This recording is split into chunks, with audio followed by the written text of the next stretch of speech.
I just love it.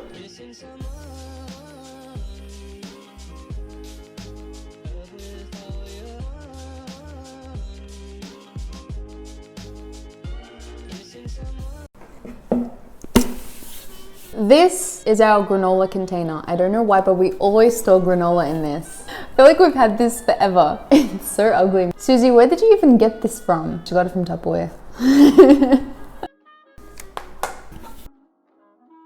So I decided to make my own granola this morning. I can't believe how easy and how delicious it is. Now, before I started making this, I sat myself down and thought about what I look for in granola. What I look for in granola. Here's what we came up with. I like granola that's crispy, that has a toasty, cinnamony, coconutty flavor, and the size, it must have chunky clusters. I like chunky clusters. So I'm going to be adding oats, oat flour, puffed brown rice. You don't have to add that, that's optional. Almonds and walnuts, cranberries and blueberries. You can use whatever nuts and dried fruits that you like. Mixed seeds and poppy seeds. As for flavoring, I use cinnamon, shredded coconut oil, salt, maple syrup, and vanilla. To achieve these clusters, the secret ingredient is oat flour.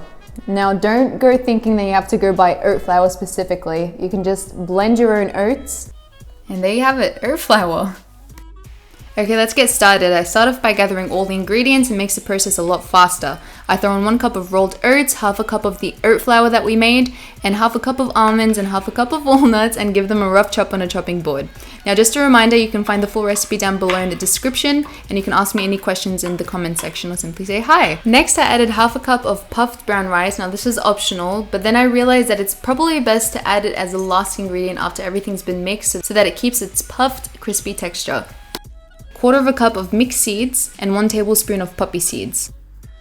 Half a cup of mixed dried fruits. I use cranberries, blueberries, and raisins. Again, you can use whatever you like. Half a cup of shredded coconut.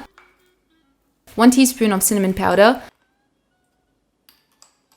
Half a teaspoon of salt, and give it a mix before adding the wet ingredients.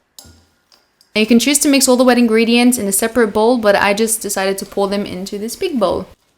I added 2 teaspoons of vanilla extract. This one was a bit watery, so I added half a teaspoon more. And then I added half a cup of maple syrup. Now, you can use honey or rice malt syrup or sugar-free maple syrup. 1/3 cup of melted coconut oil. I gave that a good mix and then placed it on a tray lined with baking paper. Now, make sure you don't skip this step because things might start sticking to the tray and it'll be really annoying to scrub off. And I pat it down with a spoon really firmly to make sure that I get those clusters formed. Now I pop this into an oven at 150 degrees Celsius or 300 degrees Fahrenheit, relatively low temperature, for 20 minutes, and then I rotate the tray and let it cook for another 20 minutes. Now this smelled incredible, better than any scented candle. I let it cool completely before I started breaking it up. Let's be honest, we all know that I snuck a few bites.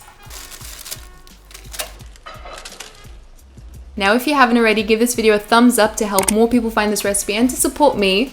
Also, I post fresh content every week, so make sure you subscribe to my channel to see more from me. And thanks for tuning in, guys. I hope you try this. I always love seeing results, so make sure you send them through. You can tag me in your Instagram stories. And make sure to check out the full recipe down below in the description. I'll see you next week. You deserve to be put into a pretty jar. Ah.